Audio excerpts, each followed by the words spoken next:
మా ఇదిగో మా శాలరీ. Flash back. మా ఇదిగో మా నా ఫస్ట్ మంత్ శాలరీ. నాకేం ఖర్చులు ఉంటాయి మా? నాకు అసలు ఏం ఖర్చులు ఉండవు. తీసుకో. నా కొడుకు ఎంత మంచోడు.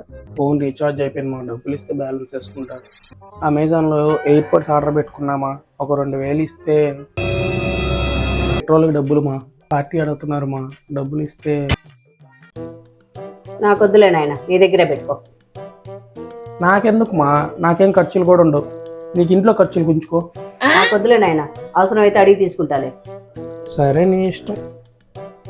A few moments later. Ray, gas అయిపోయింది, గ్యాస్ తెప్పియాలి, డబ్బులు ఇరా. సరే మా. ఇద్దో. రే, కరెంట్ బిల్లు కట్టాలి, డబ్బులు ఇరా. సరే.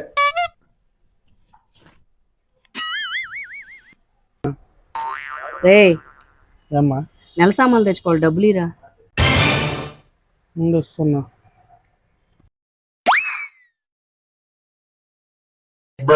రే, డిష్ బిల్లు కట్టాలరా. రే, పాల బిల్లు కట్టాలరా. రే, ఇంకెక్కడమ్మా, నా జీతం మొత్తం నీకే ఇచ్చాగా. ఇప్పుడు అర్థమైందా ఇంట్లో ఎన్ని ఖర్చులు ఉంటాయో? బాగా అర్థమైంది.